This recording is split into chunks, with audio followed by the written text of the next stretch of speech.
Hello and welcome to An American Witch in Brazil, and I am going to attempt to say some things in Portuguese in just a little bit. So I'm going to wait for some of you to join. I am also going to be sending out really quick, Nat and everybody. I'm sending out all of the invitations so that you guys never miss this. And if you'd like to get on my invitation list, all you got to do is comment or send me a DM and I will put you on my list. All right, so I got everybody on the personal invites done. They are all here. Hello, everybody. Let's go ahead and get Miss Voodoo Doll in the house. And while I'm waiting on her to connect, I want to try to say some things to you guys in Portuguese. So here we go. Olá, minha família mágica. Eu sou uma bruxa americana no Brasil. Hoje vamos falar sobre quanto custa a mágica. Não sobre dinheiro, mas o que você precisa fazer para ter a mágica. So that was for all of my Brazilian friends and followers, and what I said there for you guys, hey Angel, hey everybody, thanks so much for joining, and what I said there was hello and welcome. Obviously I am your American witch in Brazil, and I am here today to talk with you with Miss Voodoo once we get her in the room. And I don't know why it's not getting her in here, so we're going to do our best to... And we're going to be talking about the true cost of magic. And what that means is not a money thing. So we're not actually going to be discussing the money. Hey, nice to see you. While I was waiting for you, I was just getting the intro and explaining everybody what we are going to be discussing today. So it's a little bit tricky in that title there that we said the true cost of magic. And I know for me, I'm not talking about money. I'm talking about the things in your life that you may or may not have to let go of in order to follow this magical spiritual path. So what does it mean for you, the true cost of magic? The cost of it. Can you hear me? Because I'm having a hard time hearing you. Can you hear me well? Oh, no. Can you hear? Yeah, I can hear you good. If you can't, can you guys all hear me? Because I'm testing out this microphone. I'm realizing it needs... far away. Oh, is it too bad? Because I can disconnect. No, that's okay. If I keep like putting the phone up to my face, it's because I'm trying to hear you. No, here, I'll disconnect. Give me 1 second, everybody. Power You're gonna off. Both of them in? Okay. So Are we good? Yeah, we're good. We're good. I think it's my phone. The microphone just isn't very good. The cost of magic. Yeah, it is misleading, huh? Because people are thinking about like dollars and things. It's much more than money. The cost of magic is great. You really, first of all, the cost of magic is your old self. So you have to kill that.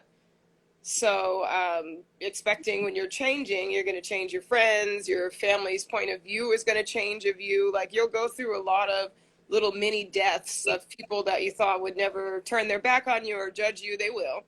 Telling you you're crazy, falling out of favor with certain people because now they think you're a wacko.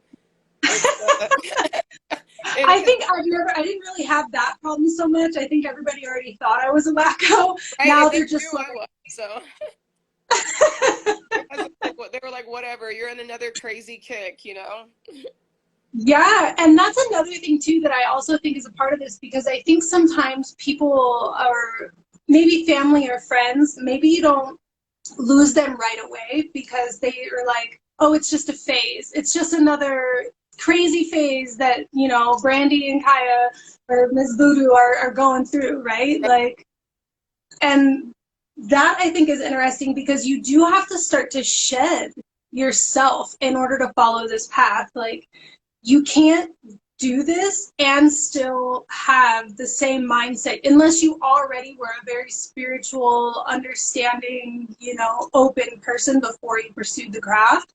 But I don't think everybody is. I think some people come to this after a trauma in their life, and they actually have to let go of who they were as a person and the things they were addicted to, and maybe the people they hung out with. Like, that's also a cost, is like you're truly getting rid of your former self in some situations. I know that was true for me. What about you?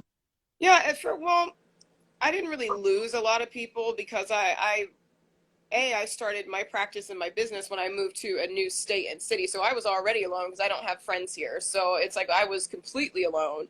I had like maybe one person that was a friend in the new state that I moved to. So that wasn't really an issue because I had already killed that part of myself. Like my comfort zone was gone. Yeah. Um, I had to, it's a solitary path. I think it's a little bit easier for me to walk because I'm an only child.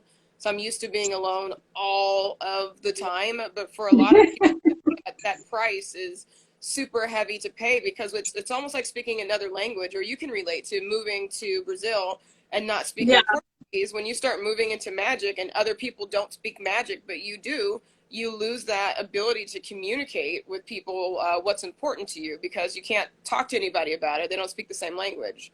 So I think that that's a really hard thing to accept also.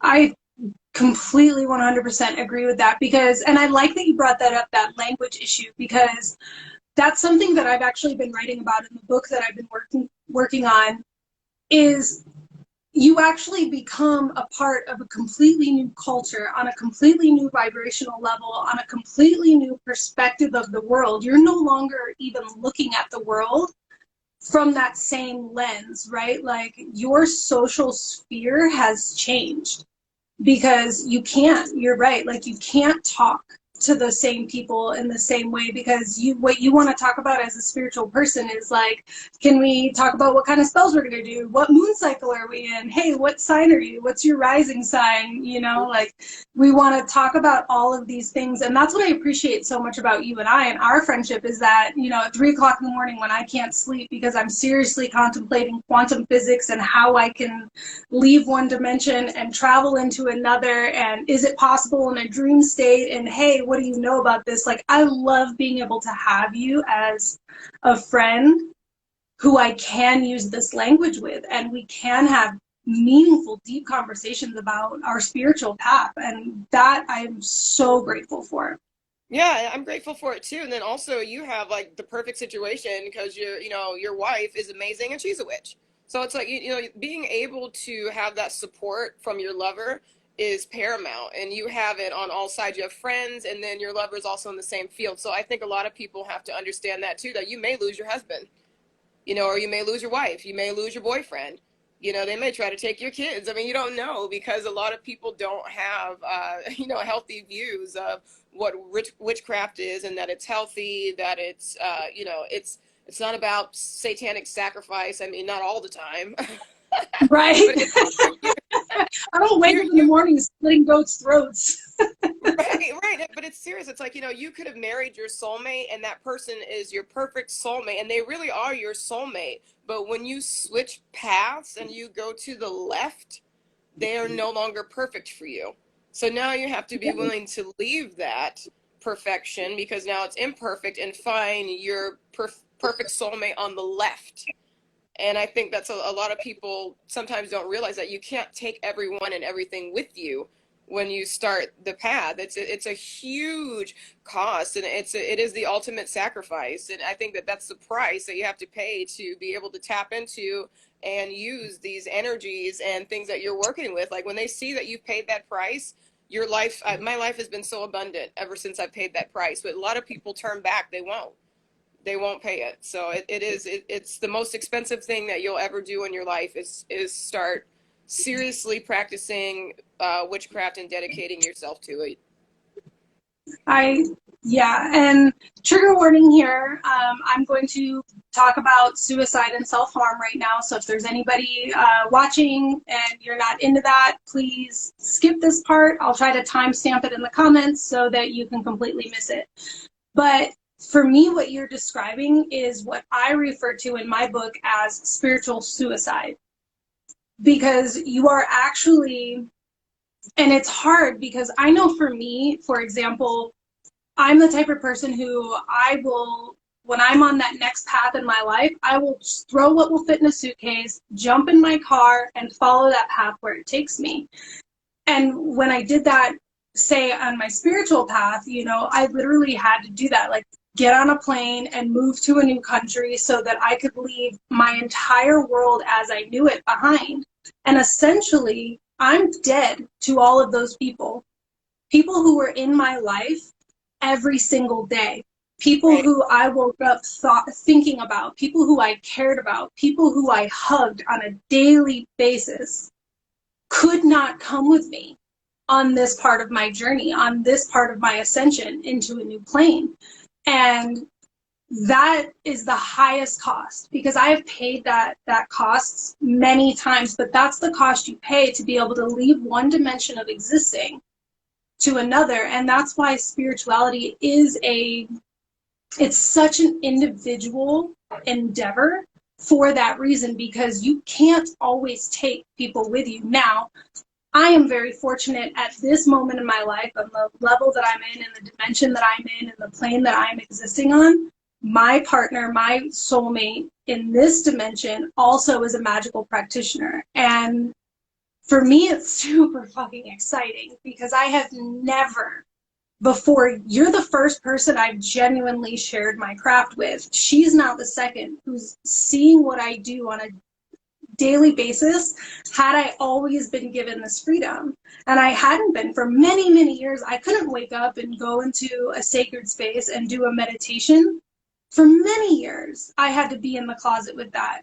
So that also meant that I was neglecting my craft. I was neglecting my spiritual path, and I paid the price for that too, because then what happens when you're not doing your spiritual path and your practice and all the things that are helping you grow?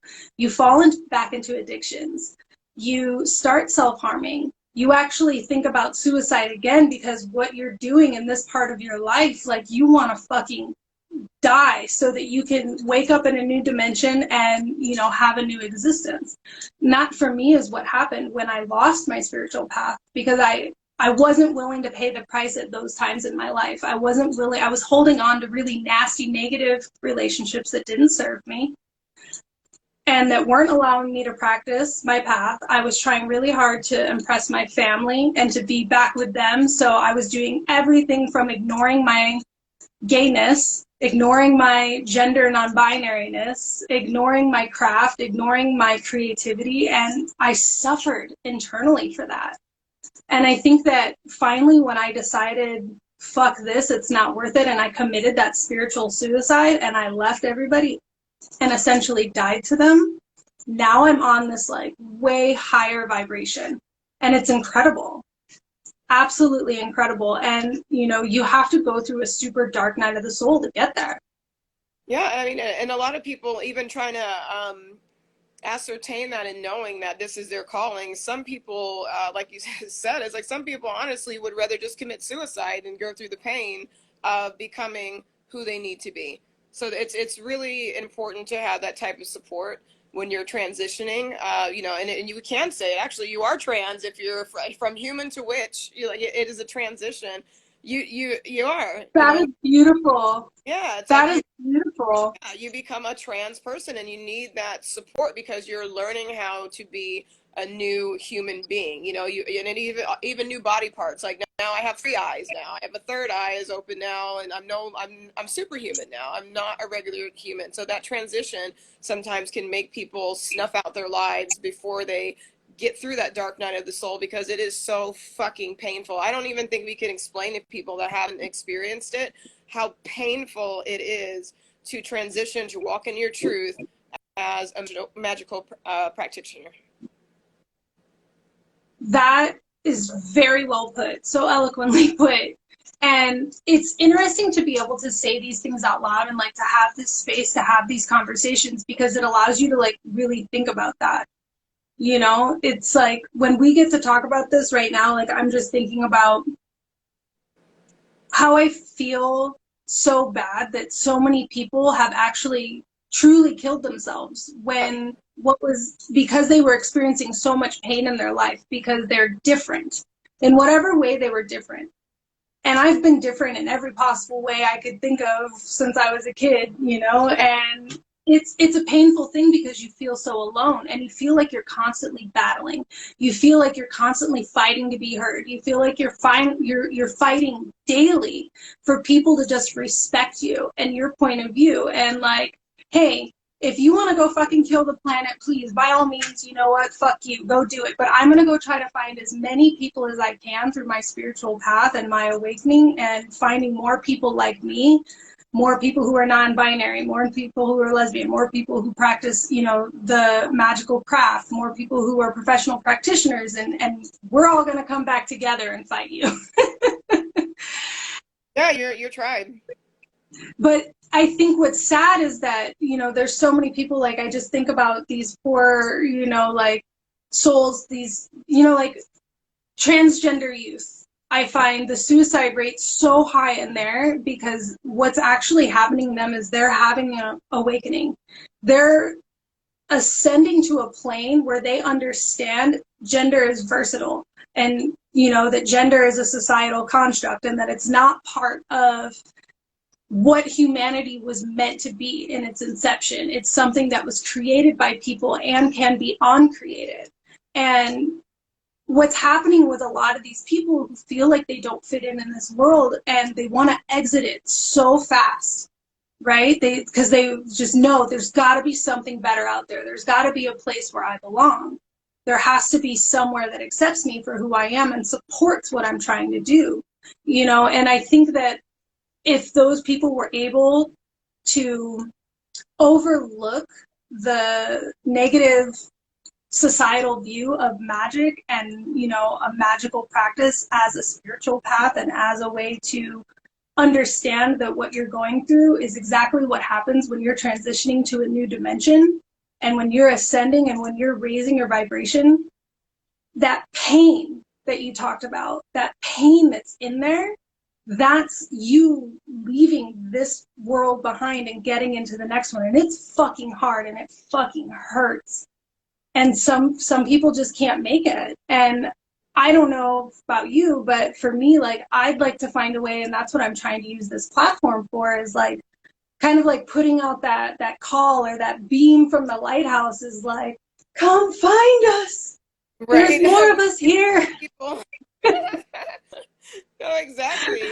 It's like, I love that, you know, after the show, when you say, you know, if nobody else loves you, we love. It's like sometimes people just need to even hear that. It's important to find people that, you know, that resonate with you, that speak your language, that do love you. They don't have to know you personally, but they love you because they know what you're going through. Like, I think understand that the trans struggle, and when I say trans, I'm not just talking about transgender, like a trans struggle as transition, that's what it's short for. Transitioning is a trans struggle, whether it's male to female, female to male, human to witch, like transition. And I think that that's another thing that we could learn as we transition from being regular, you know, humans to is it also gives you empathy, because now you fucking know how that poor little gay child that goes to school with your son that doesn't have any friends, you know how he fucking feels now, because through the same thing, and being able to reach out to other people that you see having the same struggle and be that beacon of light and that support system, you know, for everybody that's transitioning. It should make you a super, super hypersensitive. Uh-oh. It looks like your signal's cutting out a little bit. So another superpower that you gain, you go through that. Your camera's a little bit slow. On my end, you're frozen. I don't know. I'm going to reach out to those of you who are watching. Is Kaya's working, or is it just not working on my end? Frozen. It's frozen. Who's watching? All right, so we're going to get her back in here, but while I'm waiting and doing that, if you guys can go ahead and leave your comments and talk a little bit about what you're thinking about, and I'll do my best to read those. All right. So, damn, it cut out. Yeah. Okay, here, she should be coming back in. Okay, there we go. I don't know what happened. If it freezes again, I don't know. Let me know if it again. You're good. But that's a nice, I completely agree with you. And now that we have that pause in there, I've been wanting to get into some of the comments that I'm seeing. So Pineapple the Honey Badger writes, a few years ago, I was studying the occult and my old boss pulled me aside and threatened to fire me because she thought I was a witch at the time. So I got into the craft out of the spite. Okay. And then little did I know that it would change my life for the best. What are your thoughts on that? Oh, I think good for her, but you know, you can't fire anybody for their practices, you know. So don't ever let anybody threaten you with that. I mean, gosh, firing somebody because you think they're a witch. First of all, HR would have laughed their asses off of her. At her boss. It's like, what? Come on. You have to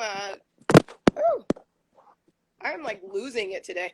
You have to, you know, be prepared for attacks on like every angle when you start in this path. It could come from anywhere. I just laugh it off. Like anytime somebody, when I actually had regular jobs and I wasn't in my own business and someone would like peek over my shoulder and see that on my phone, I'm like reading about the Goetia or something. And they're like, oh my God, what is that? And they'd see the word like Asmodeus or something. I'm like, you know, it doesn't matter.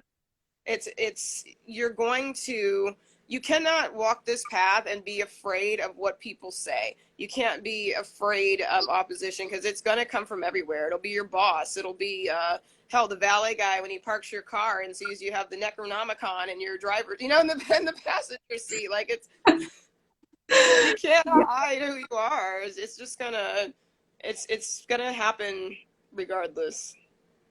Yeah, but as far as the employer thing goes, just so anybody who watches this, you are protected by constitutional right to practice your religion. And if you are ever discriminated in any way through a job or any other club, school, institution, please know that you do have the legal power to reach out. And if you need affordable legal aid, I know Lambda Legal does a lot of stuff for LGBT rights, but I'm sure that they also would have the resources or the know-how to help with something like that. So I just want to put that out there.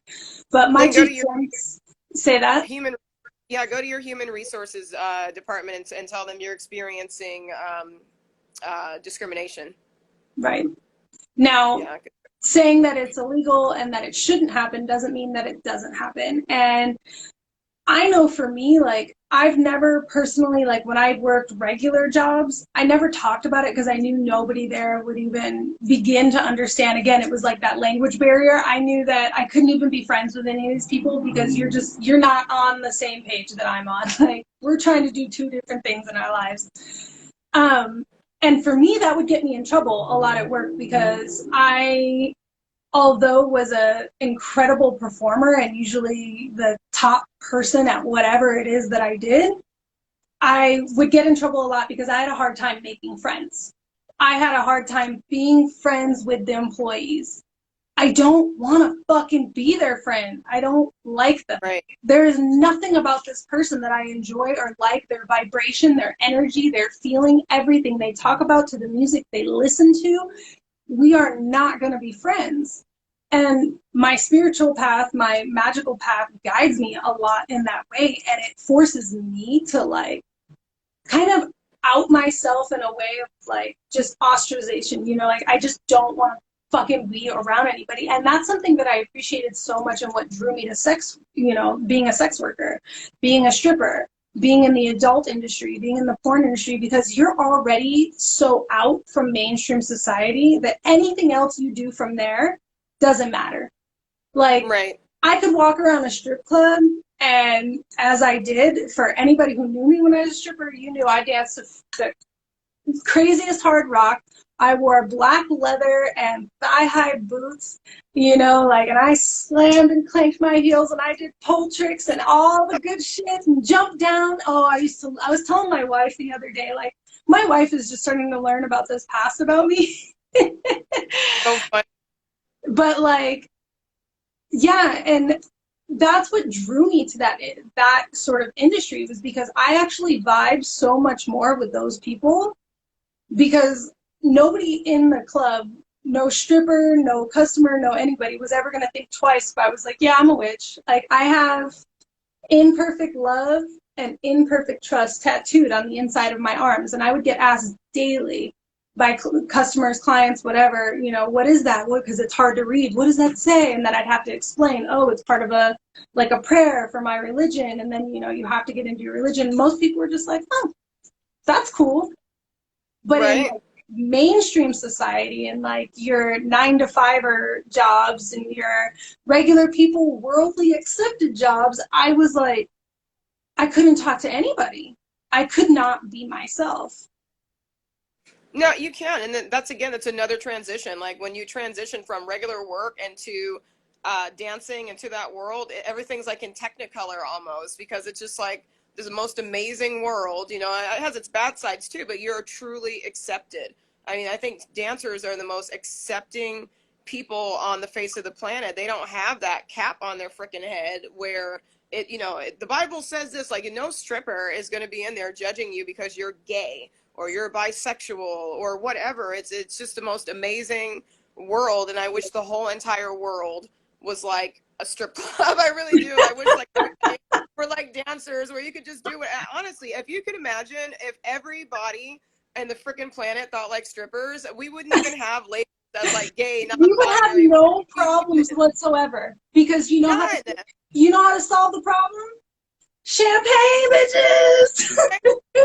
You tell us about our champagne. I don't care how much beef you had with that girl in the locker room. We're all coming out and we're having a glass of champagne. Right, exactly. There would be no wars because instead of bombs, we'd be sending like pounds of cocaine over to Afghanistan. It's like, we're good. There would be no problems. Oh my God, like, there's no bombs. Did you have at your clubs, like, I worked at, oh no, you did, because they had this at Babes. You know when the guys, they wanted to make it rain on the stage? And they had that machine that just like, boop, boop, boop, boop, boop, boop, oh yeah, the gun, yeah. Yeah, that's what strippers are sending over. We're like, send that, make it rain on Afghanistan. They're all like, whoa! Exactly. The whole world would be so freaking amazing if it's like that. I wish it was. Yeah, because I stayed in that industry for like 10, 11 years, right? And there was always this like outside pressure to get out. Like, I didn't hate myself for being a stripper, just like I don't hate myself for being a witch, but the world wants me to. Like, the world wants me to fucking hate myself for doing what I do. And there's this like negative connotation and like this vibe that comes from this world that's expected of us, right? Like when I watch TV and I see, you know, like Modern Family, like the happiest go lucky mom, dad, perfect white picket fence family that America is trying to be on this facade. And I have so much pressure from outside sources, from family, from friends, from people who don't even fucking know me, to bitches on the internet trying to tell me what to do, that what I practice is bad. But how can this be bad, just like how can stripping be bad, when every day I walk into it, I feel good about myself? Like, every day I walked into the strip club, I didn't feel bad. I didn't feel bad about what I did. Just like every time I sit down at my altar and I do a craft or a spell or, you know, a simple meditation, or I just look at myself in the mirror, because sometimes you got to tell yourself you look good. Right. I don't feel bad, I feel better. And why does, when my path benefits people and makes people happy, and when my path doesn't destroy the earth, doesn't, you know, pollute, does everything it can to save everybody and everything around it, to make the world better for everybody, why is that the bad one? Like, why am I being told that I need to change? It's not even that it's bad. It's just a case of collective cognitive dissonance. It's people are afraid of what they don't know. They've been brainwashed by these religions. And so before you can even try to explain something to them, they shut it down, you know, because if for them to accept that you're walking on the right path, it makes them have to question theirs. Well, if hers is right, then what the hell have I been doing over here in church every Sunday? So it forces them to look at themselves. You know, I believe that there's no wrong religion. Whatever you want to believe in, then believe in, as long as it works for you. But other like organized religions don't believe that. It's one or none, and that's it, you know. So I think witchcraft is amazing because it opens you up, and we don't ridicule religions. We actually borrow from a lot of different religions in witchcraft, but I feel like it's just cognitive dissonance. You're wrong because if you are right, then they have to rewrite the whole fucking Bible.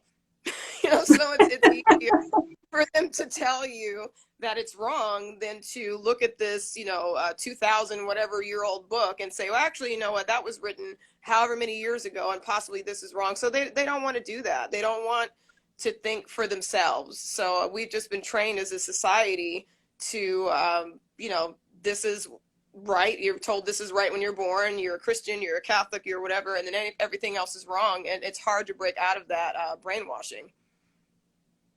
And I think that there's a collective fear of changing.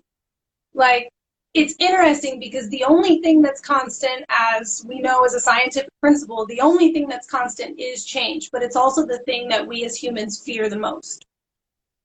And I find it very hard to accept that the purpose of being here on this planet is for me to find a career, make money, and buy more shit. And that's my only purpose here on Earth, is to work, entertainment, sleep, work, entertainment, sleep.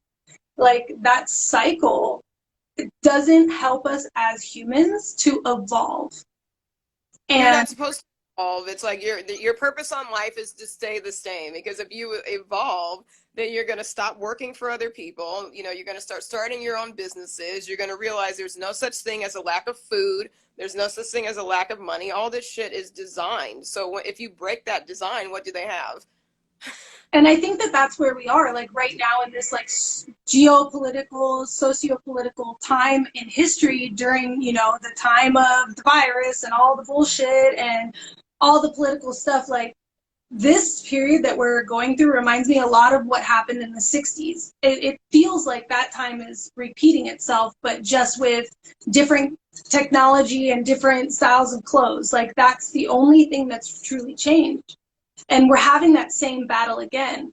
And for me, I want to live in a world where the witches win. I want to live in the world where the hippies win. I want to live in a world where the Black Panthers won. Like, I want to live in a world where Martin Luther King is still alive and he's the one running the country, because there's this belief in peace and unity and we are all one. And capitalism is not the end-all be-all of our human existence here on Earth.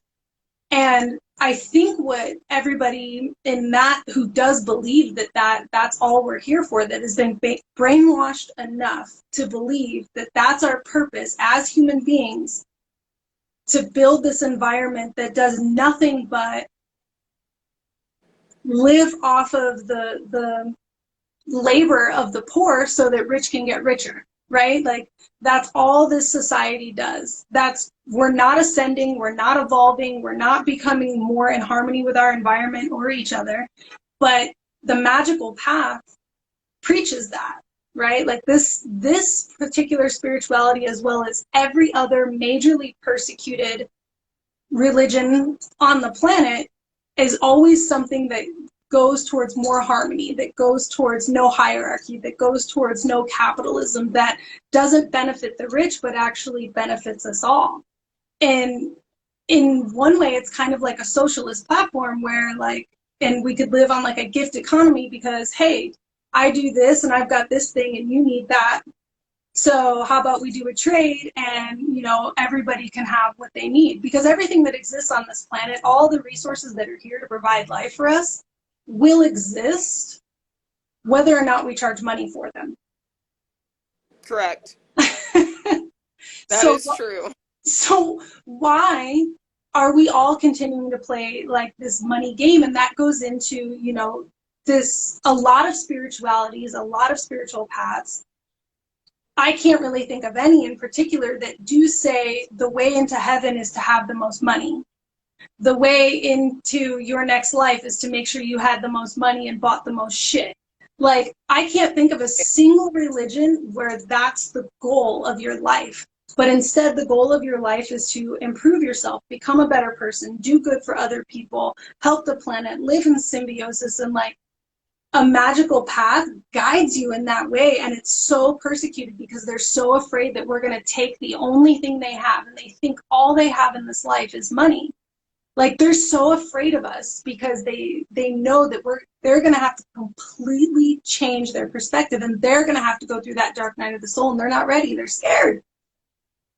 Well, they wouldn't make it. You know, how many people, when faced with the loss of money, like remember when the stock market crashed, you had all those millionaires killing themselves because they lost their money. I mean, it's like people aren't ready for that type of change. I think that's what's so good about the people that want to walk the magical path. It's like when you go through that fire, you're fucking superhuman now. Like, there is literally nothing on the earth that can break you after that point, because you have voluntarily broken yourself. And that's why it's so important to voluntarily commit the metaphorical suicide that it takes to walk this path, because you cannot be broken after that. You are unbreakable.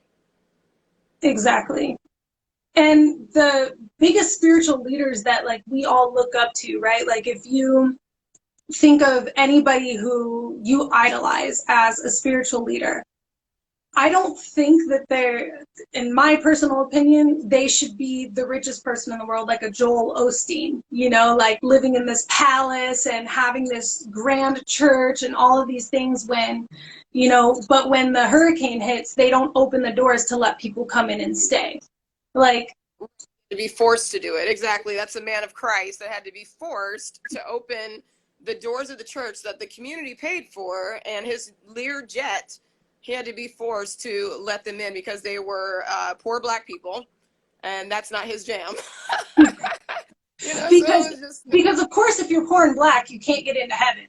You know that, right? Like, you know, but we're going to force Christianity on you anyways. We're going to make you be Christian, but we're going to remind you every day, you po and you black and you can't come in, and that's some fucking shit. And you can't come. It's like the freaking church. It's a church, for Christ's sake, and his whole congregation is like rich white people. It was amazing to me. I'm like, if people still follow this man after that, you are a sheep. I'm sorry, because there is no way that he exemplifies what he's preaching. And that's what I love about our witches and our community, is that we help and we uplift each other. You know, we really do. Not a lot of witches, you know, aren't multi millionaires or anything like that. It's usually not our focus. Like, our focus is enriching people's lives. Like, our currency isn't money, our currency is energy. And if that were physical, then we would be billionaires, because we literally give out so much energy, and we change so many people and affect so many people. And I really believe that that is the true way of Christ. If it were a real person, he would be with us. So it's like, I feel like I'm doing the right thing in life, no matter what religious zealots, you know, what they say to me. I know that I am more Christ-like than anybody in church. And I just completely agree with that. Like, you don't need to claim a religion, nor you don't even need to wake up one day and say, I'm a witch, in order for you to ascend into whatever next level or next life or next dimension that you want to go to. All you have to do is lead a life of service, lead a life that does no harm to anybody if you can help it, including yourself. Like, and really just try to be peaceful and learn, right? Like, that's all you really have to do. But these people have like made witchcraft, made magic, made any occult thing look so evil and demonic, because they created that negativity, that war, right? Like, and it's only because you're a threat to that financial gain that they're gonna have. Well, it is, and it's, you're a threat, and that's another huge cost of magic, is when you realize that the only reason religion was created was to keep you separated from God and not closer. You go through a death from that too.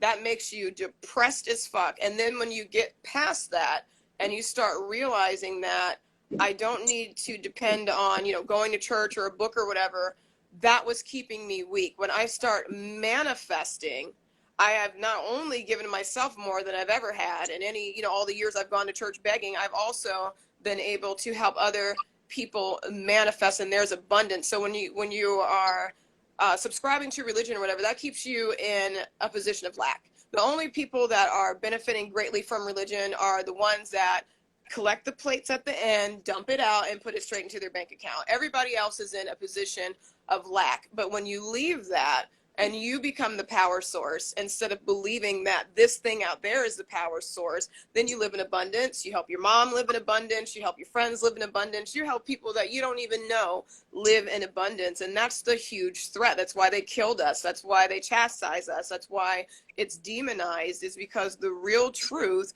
is that you are a power generator. We can create anything that we want if you just stop believing that it comes from anywhere else except for in here.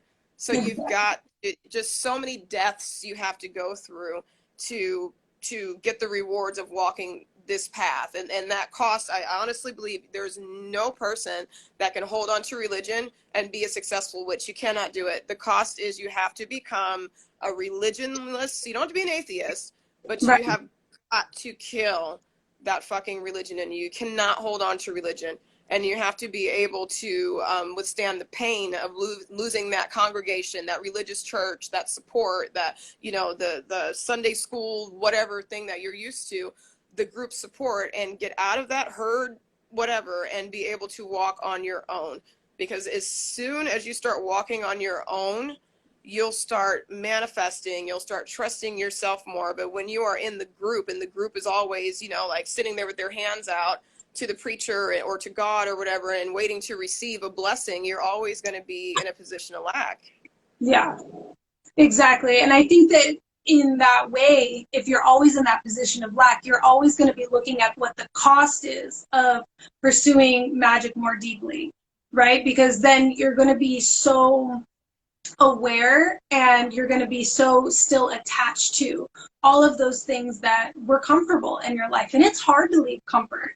And that's why most people don't do it. That's why most witches nowadays don't go buy a cottage in the woods and take themselves completely out of society so that they can devote themselves fully to their craft. Because that's painful and it's hard. And we're taught in this society that you have to have this connection. It has to be to the people who you grew up with. It has to be to the person who happened to give birth to you and the person who donated the sperm. You have to be close. You have to be close to your siblings. And that's not necessarily true. Like, if you start to look at it as these were people who were maybe beneficial in some way at some part of your life, but they're not able to join you in this next part of your life, like, you have to be willing to let that go. And that's hard. And as somebody who, I haven't spoken to my family, I think the very last time I spoke to anybody in my family, I was like 21, and I'm 37 now. And a lot of that has to do with not just my gender identity and my, being gay, but it also has to do with I needed to walk closer to my spiritual path, and my insanely evangelical Christian family was never going to allow me to have that in my life, nor any of the other creativity that comes from that spirituality. No, it's true. And then a lot of people too, this is it's always interesting to me. People always talk about the cost, like, oh, when you're doing magic, you sold your soul, what's the cost of everything that you're doing? I'm like, what are you talking about? The cost? What is the cost of going to church every week? You tithe 10% of your whatever. I was just going to say 10% of your pay. Get back for it. That is like, you are paying a higher cost than I have ever paid. And your happiness, because you can't be truly happy in religion because you have these rules that tell you have fun, but not too much fun, unless it's, two men laying together. Like, we want you to have fun, but not this type of fun. It's like, you can't. It's like you too much fun.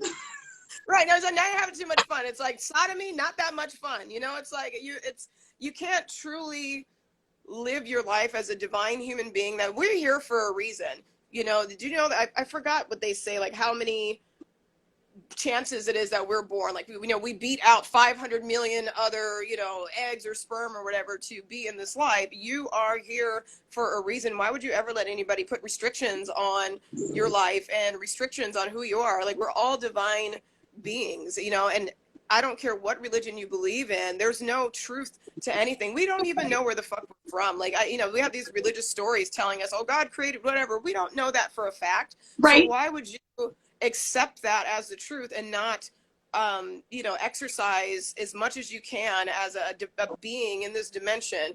You know, you cannot do that with religion. So you got to kill all that shit and really become like a god yourself. Like, when you start realizing how much shit you can create, it makes you just, your eyes completely open, and you're like, oh my God, I can't believe that I'm doing shit that, you know, they said God was doing in the Bible. I just did that. So you have to start realizing that I am a god.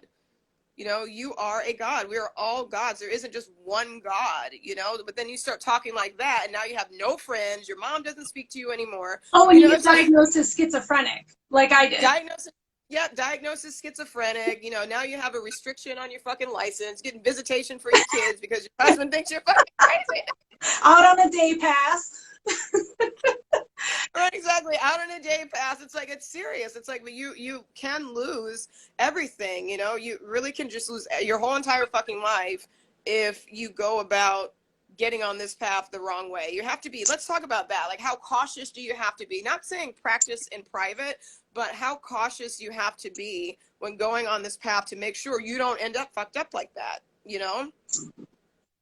Are you asking me like how Yeah, like, you know, like we should maybe we talk should about that. address that? I think that that's important. Yeah.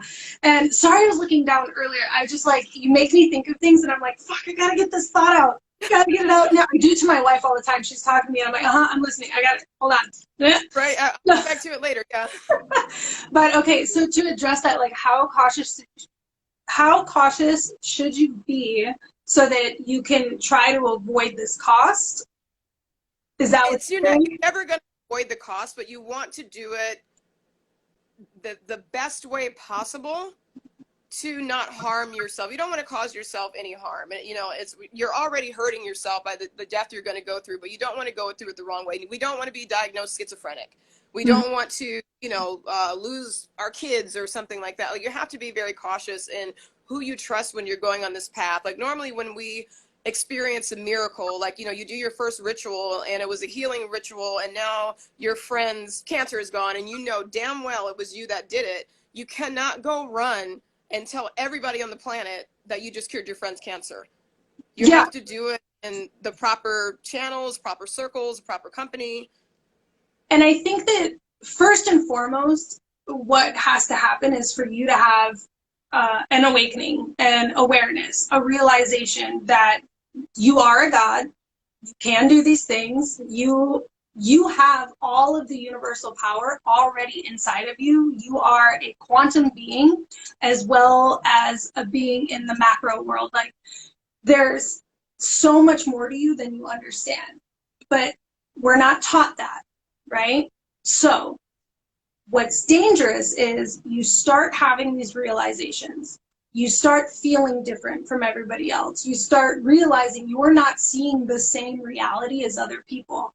So if you don't realize that that's a magical awakening, you are starting to ascend and your soul, your spirit, your energy, whatever it is starting to show you a different plane of existence so that you can choose to make different choices and lead a different life that will guide you better, right? Like, that's a lot. That's a lot in there to expect somebody to be able to break free from the chain of mainstream society to be able to know that. So for me, right, like, I knew that as a child and it was literally beaten out of me. Yeah. And so I learned to have Stockholm syndrome with society and identify with my captor and become a part of it. And because I became a part of it, I was taught to understand myself as damaged. I was taught to understand myself as mentally disturbed. I was taught to believe that I had schizophrenia. I was taught so many things that my body started to react and actually became these things, because your mind and your body doesn't know the difference between reality and what you're perceiving, because what you're perceiving is reality. And that's a bigger statement than I think most people understand. What you are perceiving is reality. So, but you also have to perceive your own way out. And that's hard because you seek help, right? And so where does Western mainstream culture society tell you to go? Your doctor, your teacher, your parents, people who have been indoctrinated in mainstream Western society understanding and dogma. So what do they treat you with?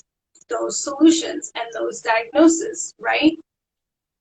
But if you can find a spiritual path, and I'm not saying that there are people out here that really are mentally disturbed and have issues and need to see doctors and take the pills and do all of that. But I don't think it's the truth for everybody, and it wasn't true for me. I'm not schizophrenic because I believe that I'm a god. But the ADA would disagree with me.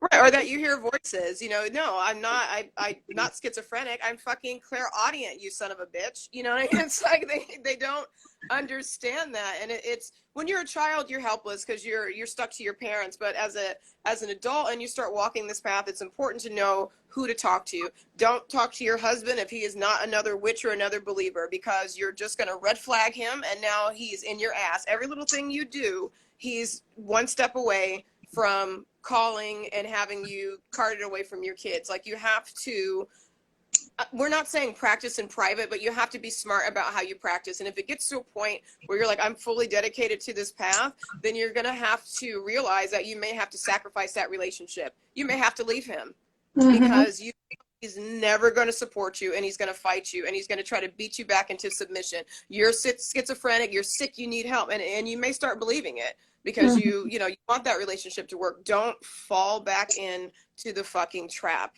Don't do it. You've got to fight your way out of it. Exactly. And I think, like, my advice to anybody is, if you are cognitively aware that you are feeling crazy, right? Like, if you're cognitively aware of that you're feeling crazy, please, you are not crazy. You're aware. Like, right, exactly. Crazy doesn't know it's crazy.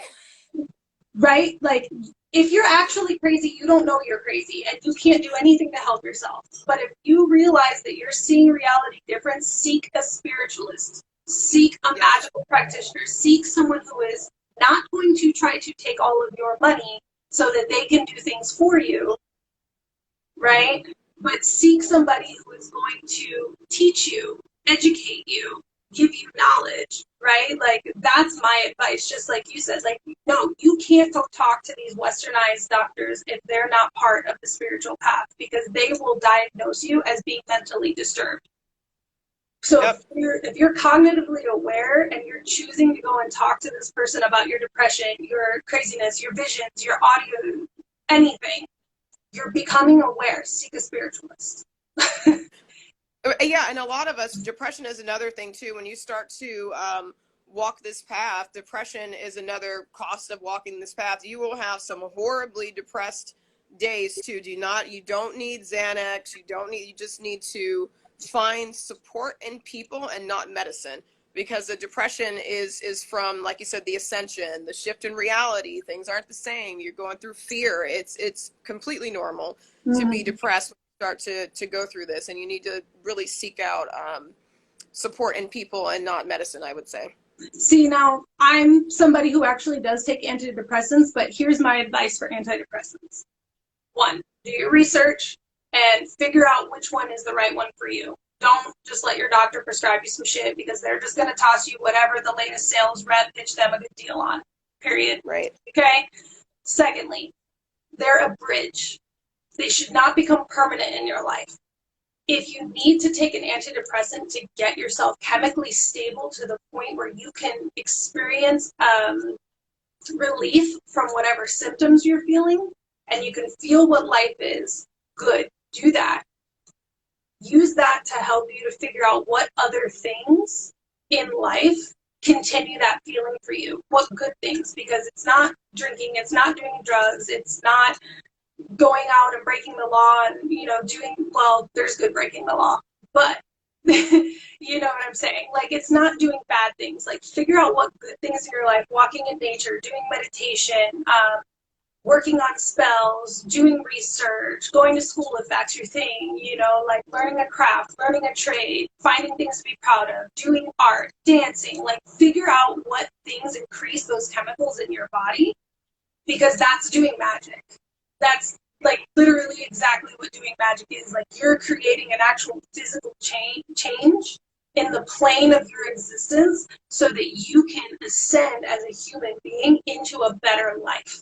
Like, that each karmic circle is supposed to take you into a better life.